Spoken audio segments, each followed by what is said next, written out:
Hey everybody, this is the Sliders Review, and I'm here today to talk to you about Britannia Season 1, the Rundown Review. So I've already reviewed the first episode, go watch that. Now, Britannia is an amazing TV series. If you like Game of Thrones, The Witcher, Legend of the Seeker, Hercules and Xena, Camelot, you will love this series. In fact, I'm surprised more people don't talk about it. Because when Game of Thrones was still on, a lot of people was getting bored with that and they came to this show. In fact, I would say it's better than Game of Thrones. At least the first season, because I've only seen the first season of Game of Thrones and I just stopped after that. I just was uninterested in it. Unlike Game of Thrones and this show, nobody's getting sexually assaulted. No brother and sister are doing it. Although this brother and sister couple, they always hug and embrace each other a lot, but they ain't doing it though.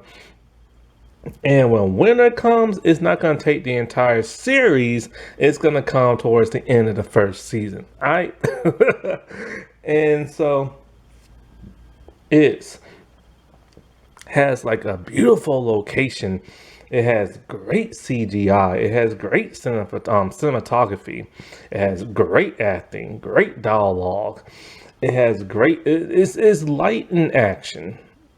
That's the only problem, but everything else makes up for it to where you don't care if it has action or not. And so, but when there is action, oh, it's good action. Now, it is a little gruesome. Warning. If you watch episode 5, the very beginning of episode 5, don't eat nothing. Okay? I made that mistake. You will be grossed out. You will be grossed out, all right? You will be grossed out. I will explain later why you're gonna be so grossed out. It's nasty. It's nasty. But yeah, they don't shy away from blood, and it's a pretty gruesome type show. And so this show is loosely based off of historical fact. It's also fantasy. See, this has to do when Rome came to Britannia for the second time trying to take it over. Britannia is the name of ancient Britain. It's also the name of a Roman British goddess. She has a statue and everything, right? So yeah, they tried back in 50. What did I say? Was it 53? No, 55 BC. And Julius Caesar tried in real life and in the show, and he failed. In the show, it said because he fought the Druids and everything, he got too scared. In real life, I forget who it is, because ancient British people around this time are the Celts. And so, they came back in 43 AD, about 90 years later. And just like in the show in real life, Rome tried to take over. And in fact, in real life, Rome did take over. All right, they owned a large part of Britain, and they wanted it to exploit their tin. But they didn't control Britain for that many years. A good number of years, yes. But as you can tell now, British is owned by the British and everything. And because they lost control. Why? Because everybody banded together and yo, we gotta kick these people butts and get them out of our country and stuff. Now, as for the show, it just wrapped its third season last year. I have no idea if it's going to get a fourth. I've seen the first two many years ago. Then, a virus kind of slowed things down, and it came out with a third. I've only seen a few episodes of the third. I actually only seen one, a couple of others. This person I knew online had uploaded at one point in time, I think on YouTube, and it got taken down. And so I think if you sign up for this one streaming site, I think you can watch it. I forget what it's called. I think it's Epic and everything. So I'm going to see if Americans can get that, and then I'm going to watch it once I'm done my Amazon Prime. And so The first season I love to death. There's so much that goes on in the first season. There's so many characters. Everybody get a good amount of screen time. Except for those soldier dudes. I'll get into them later. They're funny. And but everybody has a lot to do. Everybody has some great character development. It's a good show. It's only 9 episodes, but if you count the first one as a two-parter, then it's technically 10. And when I say a lot happens in this, a lot happens in this. You will not believe half the stuff that happens in this. Um, Now, it deals somewhat in sorcery. In the first season, you can't really tell sometimes if they're really magic in the show or not because they use a lot of drugs and people are tripping and stuff. And so, but there is magic every now and then. It's subtle. Then you get into the second season and there's lots of magic.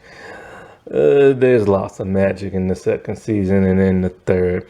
From what I've seen of the third, I don't know what to make of it. Like half these characters, because it's been a while since I saw this show, so I was kind of forgetting some of these people and getting them mixed up and everything. But now I'm rewatching it and everything, and I'm slowly starting to remember. Because I forgot some of these people like died in the first season and stuff.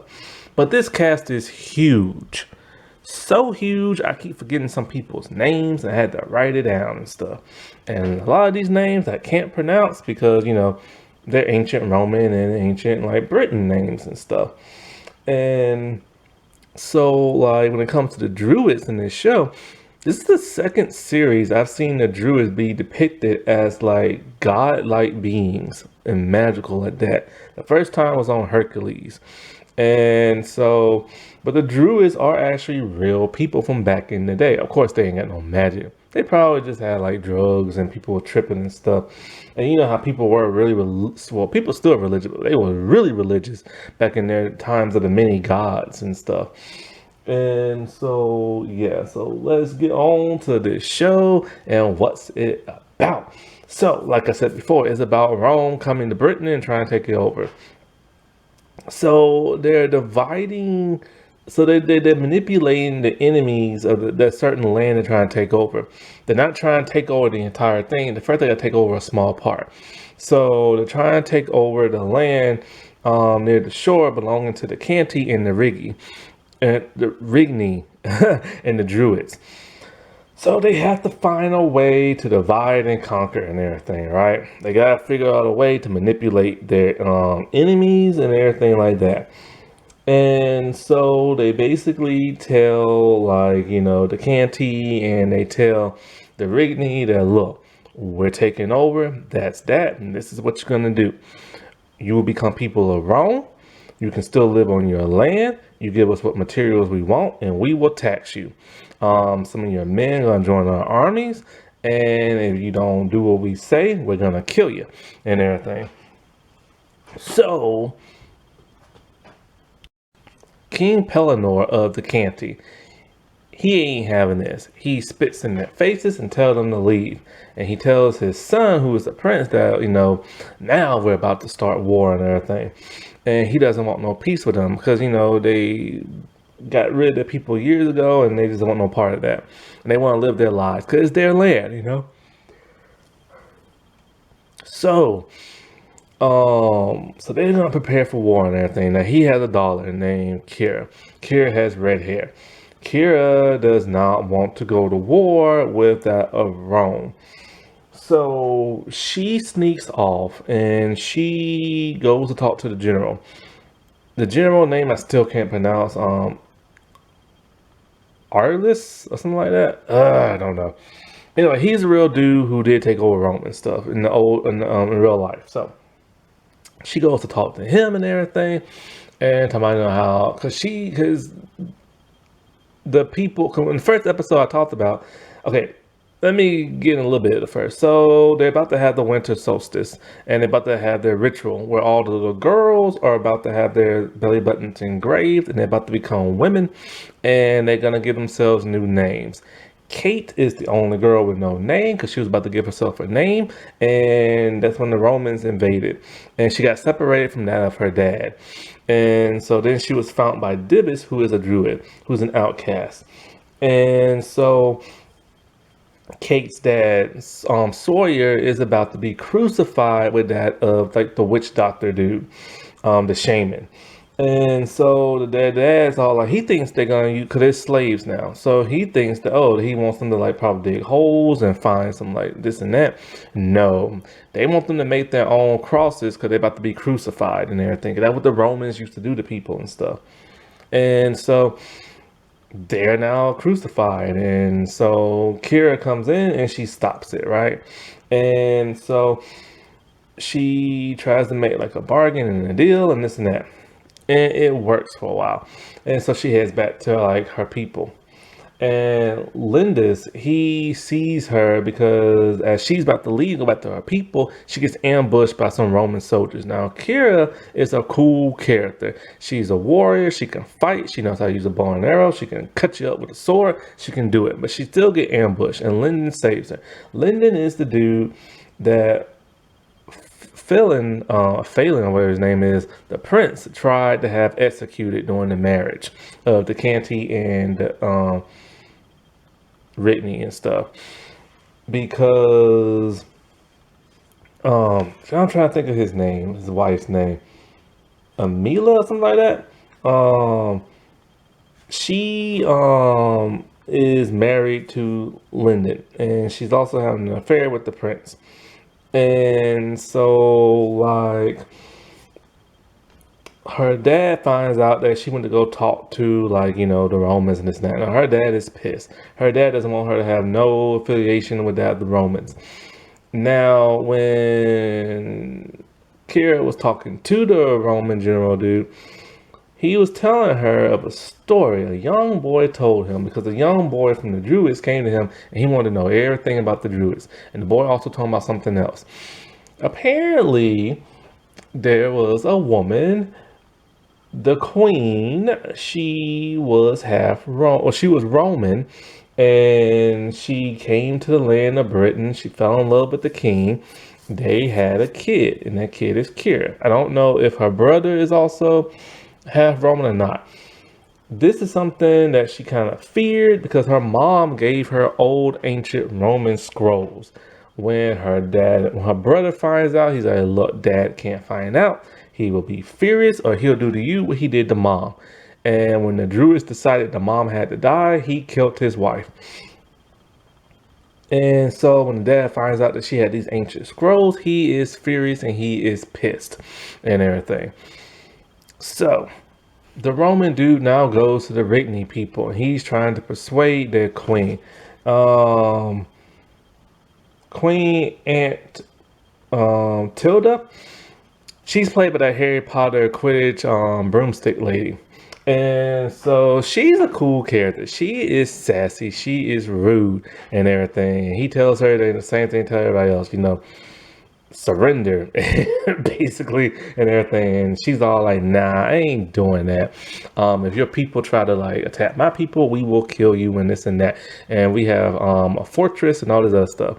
But then she's all kind of like, he's all like, if you become Roman, we protect you. Like your enemy become my enemy and stuff. But then she's like, she wants Kira. She wants Kira dead. Why? She has her son, the prince, strip down the pants himself in front of the general. He is missing his shillelagh, his you-know-what down there.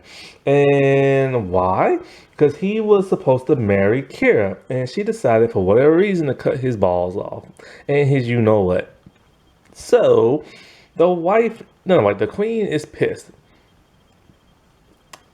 Her thing is like, look, give me Kira, and we'll talk about peace and everything. So the general dude sends some people over there, some of his soldiers. Now this is what's kind of interesting. We see a group of guards, right? And they're doing the whole short straw type thing. And one of them is like the person who got the shortest one. Now we don't know why that is. So then as they're all marching there, he's all like, look, man, do it. Like, don't be a coward. Like, now is the time. What are they doing? They attack the like general, or not the general, but the lieutenant person and some of the other soldiers. And it's like half the soldiers are divided. Basically, what is this? They want to kill all the generals and the lieutenants, and they just want to go home. They're tired of being in Rome. They're tired of having to fight against their own people and stuff. And so they're about to fight, but then they are ambushed by the Canti, and two of them are taken. And one's a black soldier named Vitus. And so while there, he tells the other soldier dude who tried to kill him, he's like, look, forget about that right now. This is what you need to do. They are going to ask us questions. Say nothing. No matter what, they are going to torture you. Do not say nothing, because if you live and you spill the beans and you go back to the general and that are wrong, you will be executed. And he's all like, I'm not strong enough to like not say nothing. And he's all like, cut my tongue out. He's all like, I ain't got no knife. So he's all like, just kill me. And he's all like, when you get back to Rome, tell my family like I love them and everything. He's all like, you know what? That'll be the first thing I do when I get back to Rome. So Vitus like snaps the dude's neck. So they only got one person to like interrogate. And he's not saying nothing. And you know what they do? They take a knife and they cut out a huge rectangle out his chest. He is bleeding, but he refuses to talk. But I think he does tell them that your daughter, the princess Kira, came to go see the general. The king is pissed. He is furious. And she must now face judgment with the druids. So one of the soldiers, he knows he can't go back alone without the rest of the soldiers because they're all dead. So he fakes an injury and he goes back talking about, oh, we was ambushed and everything. His name is Brutus. I don't know why they named him that, because Brutus is the one who killed Caesar. So that happened 90 years ago. So the whole Ides of March type thing. So anyways, he tells his story. The one general dude doesn't believe him, or lieutenant dude and stuff like that. But the general decides, I'm gonna give him like a medal or some crap like that. So anyways, so he's kind of like, cool, I'm in like, the clear. And so let's get into Kate and Divis. So anyway, they're out and about, and the general, he keeps going off by himself. I'm not throwing my camera. He keeps going off by himself, so some guards go with him. When he goes off by himself, he's going to go talk to the druids. Apparently he knows them. He has more than he's letting on. And so the two guards, they get ambushed by Divis. And so he hypnotizes them and everything. I think at some point in time, Kate shows up, but he still hypnotizes them. And he causes one of them to kill the other, beheads them. So he goes back to the camp, dazed and confused with the head, and then he snaps out of it, and he's shocked that he killed his friend and everything, right? And so because of that, he's left in a catatonic state. Doesn't say nothing, doesn't move. And so at some point in time, there is a guard peeing, and Sawyer, who is Kate's dad, makes fun of him. He overhears them laughing, and he wants to know what's funny. So he decides he's gonna beat up on him, but Sawyer beats up on the guard. This is a no-no. So the one soldier dude comes over with a knife and like the fire, and he burns the eyes of Kate's dad. She sees this and is horrified, but there's nothing she can do, so she has to lie and wait and everything. And I think she finds Divis, and so Divis, he wants to go and kill like the general and stuff like that, because apparently Divis knows the general and everything. He saw him in the underworld one time. See, there's more than that meets the eye and everything. So anyways, at some point in time at night, something happens. I think Divis causes a distraction, and Kate's able to free her dad, and they flee as he's now blinded and stuff. She was unable to free the rest of the slaves. They just tell her to take your dad and like leave, right? Because see, when they were slaves, the wives tried to come and give their like husbands water and get their husband back, but they would not let them. They told them women, if you come in this fort, then your husbands will die and everything. So when Kate is with her dad, She's also with Divis, and she lies about her sister because remember her sister was killed in the first episode.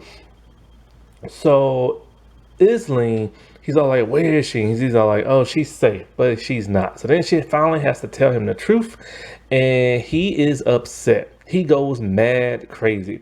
He tries to do like a ritual spell to turn back the hands of time so that the gods will give back his daughter, but it does not happen. Now he has forsaken the gods because he doesn't believe in them no more. And but after a while, he gets back better, and him and Kate they go to like a refuge where the Canti are hiding out in the fortress, and that's where they're just gonna be there and with the rest of the people. So when Divis looked into the eyes of that of the general, he saw something strange and everything.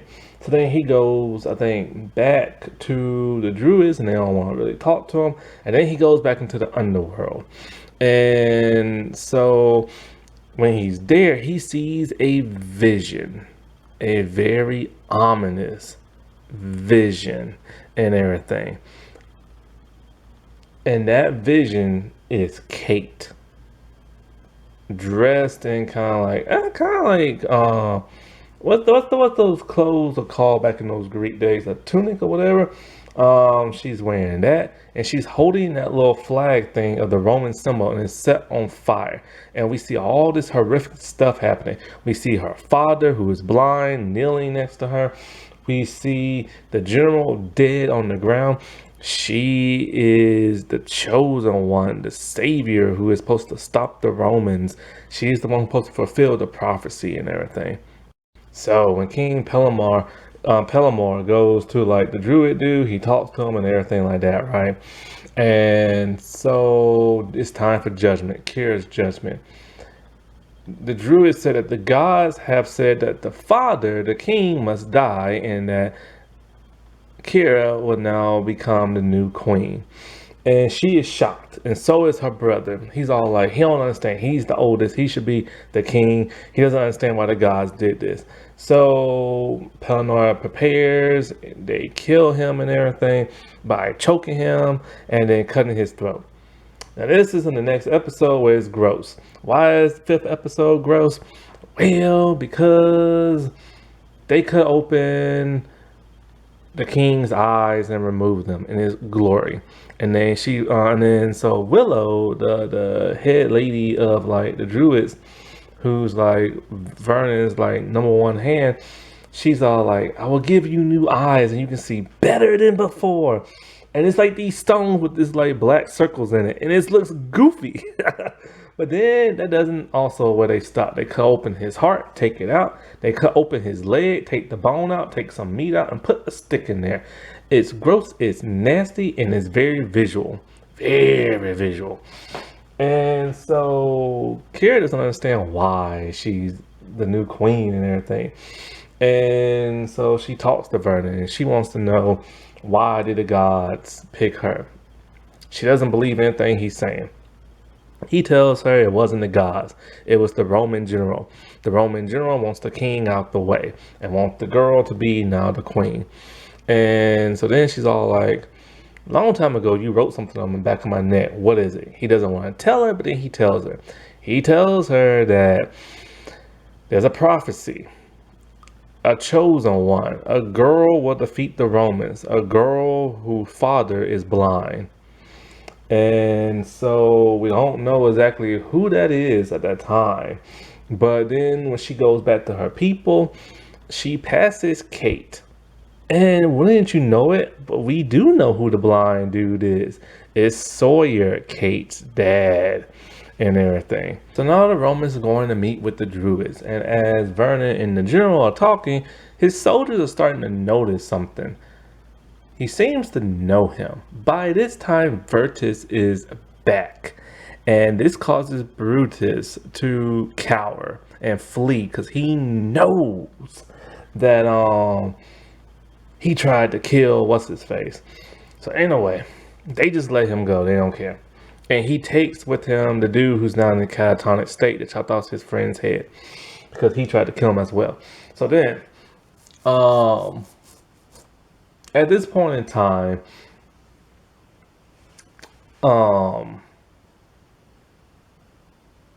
the lieutenant dude and the general are at odds because he's all like, "You're not telling us something. You're not doing this for Rome. You're doing this for your own self." And why is that? We find out that the reason why the Roman general dude came to Rome is because he's trying to free a certain god, and I forget that god's name. It's like a very, very, very, very evil god. And so at some point in time, the Druid dude possesses that of the lieutenant dude, and as a result, he now has to flee because he tried to kill the general dude because he's hypnotized and stuff. And the general dude just lets him go. And so now the general dude is looking for the blind father and the little girl. A little girl who's supposed to have mousy hair and everything, right? So anyways, as Kate and her dad are like in the village and stuff, they're having a good time. They're playing around. She tells him that she'll take care of him. And then she meets the queen and everything. Now, the queen doesn't know who Kate is yet. And she asks, what's your name? She's like, I have no name. But she doesn't know that's the girl in the prophecy. So she gives her a nice outfit for when she was growing up. And Kate is thrilled and excited. She gets to wear something a princess wore, right? Now, let's get to Lyndon and his wife. His wife is pissed that I think it's what is her name? Amelia or something like that. She's pissed that Fairland is not going to be the king. So she's furious at him. Lyndon can tell they had something going on, but he doesn't really care. And she's all like, don't you care about me and this and that, blah, blah. He don't care about her either because he's banging the queen and everything. This show. And so she goes to Vernon talking about, that prophecy, this and that. And you told me this and that. And I'm supposed to have like a baby and all this other crap. So he makes her have like an orgy so she can get her baby. But so far she ain't pregnant yet. So she's pissed. She hates the queen and she does a spell of her own. She takes some hair of the queen and she does like this weird dark ritual where she calls forth a demon to kill the queen. So later on that night, the general goes to talk to that of Queen Kira to have some peace talks and everything. He asks her straight up, have you seen a little girl and a blind man? And she knows the prophecy. So she's like, no, but what you want with them? He's like, just nothing. So he's about to leave, but he knows she's lying. But she doesn't know who this girl is and the blind man. So when Amelia sees the general, she's all like, are you my demon? And everything. He's like, what the world are you talking about? So she's pissed and she's leaving the fortune and everything. And then she sees Divis. Now, at this point in time, Divis has killed a bunch of people with his hands and his mouth. Why? Because he got possessed by that demon. So now he is her demon. So she's happy and thrilled and sends him into the camp. So he's there and he's looking. But for some reason, he's not going after Kira. He's going after Kate. And Kate's happy when she sees him because that's her friend. But then she sees the look in his eyes and he tries to kill her. And boy, he is ravenous. So she's screaming, she gets her dad there running. And as they're running some more, the queen sees what happens. And she sees that Kate's dad is blind. So she takes Kate by the hand, tells her to flee. But then the general sees everything. And then everybody is face to face with one another. And he wants Kate. So the queen makes Kate like escape. She goes through the tunnel and they flee. And the king and the general dudes all like, our deal is off. So now they know they're going to war. Now we get into the 7th episode. The 7th episode is very pointless. It's nothing but filler and comedic humor. And it's funny. But it's a pointless episode. So basically, Kate and her dad, they flee to where the solstice ritual is supposed to go on, where the huts are at that have been burnt down. They figured nobody would go there since the Romans already been there. Now, remember those 2 soldiers I told you about who flee, Brutus and that one who chopped the dude's head off? They go into that little area too. Also, pissed off that he's not the king, Felon, he takes Arna, I think her name is, like the princess dude who's supposed to marry that dude. He takes her and they go there and live. And they go. He said he can't go to because she's part of the Ritney. He can't go there because they'll kill him. But he wants to go see the druids, so they hide out there. So all three groups are hiding out there, and nobody knows. They never interact with each other. And so, you know what the two guards do? They find. See, the guards are hilarious in this show, no matter which group it is. But they find the witch doctor's hunt. They decide they're gonna get drunk and high off the drugs, and they are tripping the entire episode. Kate's taking care of her dad, because he's blind beyond like can't see. The prince dude's acting like a spoiled prince. I'm about, oh, I used to have so much good food and this and that, and now I'm living like this. And then so the girl, like the woman, the Whitney lady does him and everything. And so it's like, why is she all liking him for and stuff? But then of course Divis finds that Kate. He goes for the attack, but something happens, and I forget what, and he snaps out of it. And then when he snaps out of it, they talk, and he tells Kate of the prophecy and who this general dude is and how he knows him and stuff. And so at some point they part ways with her dad because he figures that he's just gonna slow them down, and because Divis is a druid, he can teach Kate things about magic and everything because she's gonna have to know this stuff to defeat the general.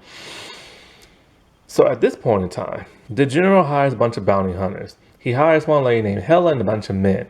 And so Hella's cool, man. She is awesome. She's all like, look, I'll do it. Just give me my money. And so she gives her money to one of the bounty hunters because she wants his crossbow.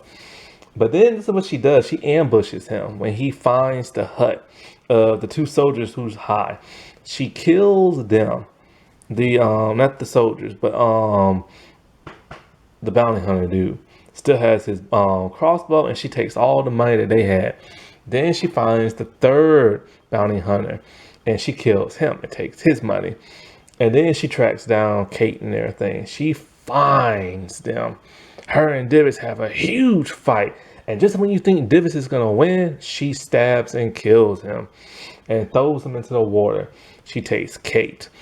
And she takes Kate and tied up. Because Kate at this point wanted to commit suicide and tried to hang herself. So in a way, she freed her and then she buries her alive with a tube in her mouth so that she can breathe. She goes to the druids and everything and wants to know what's the deal with this Kate girl. And so after telling her that, they pay her twice as what the Romans were paying her, and she tells them where they can find Kate. They find Kate and take her back, and Vernon is so happy. He's all like, you are the chosen one and this and that. Now at this point in time, Divis is actually still alive. He crawled out of the water bleeding. He finds a bear. He kills the bear. He stitches up his wound. He heads back to the druids, and he talks to Vernon and stuff like that. Now by this time, the Ritney and the Romans are about to attack the Canty. And the Romans have way more soldiers than they had before. And so the Ritney lady, she doesn't trust the Roman dude at all. And so like she still wants them all dead, the Canty and Kira. But she has a spy inside the Canty. It's Lyndon. He sets the food on fire. His wife sees it and she tells the queen. The queen is just at this point where she's defeated. They don't have enough food. They don't have enough soldiers. She gives up. She goes to the general. She's like, look, I'll surrender, but don't harm my people. He's all like, yeah, but the Ritney lady wants you dead. So then he's all like, I want you to come out and see something. And he gives the order to fire. The Romans have now betrayed the Ritney. They destroyed their army, destroyed their camp. The queen is fleeing with her son. The son dies from like a flaming arrow spear type thing. All of her men are taken out. They capture her. And she's all like, I should never have trusted that Roman. But first she said she didn't, but then she gave in and trusted him. So now she is the prisoner. And so at this point in time, see, Kira, she just didn't give up without a fight. She planned on to assassinate the Roman because he wanted to sleep with her and stuff. And as she tried to kill him, he's too strong for her and he kills her. He takes her heart out and they show it. It is disgusting. It is nasty. Vernon can feel this because he's like a druid. They also give some backstory into Vernon. He is over thousands of years old. He was apparently the second man ever born. His first was the brother who he killed. And so now many months have passed, right? And winter is now here. Kate wakes up. She no longer sees Vernon and the other people. She only sees Divis. The druids have fled. The queen is dead. The other queen has been captured. The prince is now on his own quest because apparently this is what happened. They went to the druids. The Rickney princess lady thought she was like a goddess and part of a prophecy, but she's not. She parted ways. You know, she is pregnant with child. The prince is supposed to go on his own quest and everything. And the Roman general made Amelia queen. So she got her wish now. And so, yeah, the Canty and the Rickney are now down. And when it comes into that next season, now the Romans are spreading to the west and everything. It is crazy. It is insane. This is a great show. There's so much that goes on in this show. You know, when it comes to Kate, I like Kate. Even though she's a little skinny, scrawny girl, she is tough. When she was out by herself looking for her dad, she got attacked by some wolves. And she makes her own weapons. She knows how to make a bow and arrow. She knows how to make a knife. She knows how to make a spear. And then she fell into like a hole and her leg got punctured. She cleaned up her wound and, you know, and hobbled along, and the wolves came after her again and she fought them off. She's little, but she has a mouth. She can throw out F-bombs like no other. And the fact that she is the chosen one to defeat the Romans is interesting. She goes on quite a journey in season 2. And in season 3, I don't really like her character development. She is a changed woman now. Divis, the actor who plays him, is great. He's one of the best things of this show. He's great at acting crazy, doing his spells and this and that. This man deserves an award big time. I'm so pissed Kira's gone. I liked her so much. You know, and it's like she didn't have a time to like be a queen and shine and all this other stuff. The general is great. He's the same way he was when he was on The Walking Dead playing the governor. Like, the dude does not miss a beat. He is just pure evil and everything. So yes, I highly recommend checking out this show. You will not regret it. It is on Amazon Prime. Alrighty, well, I'll talk to y'all later. Bye.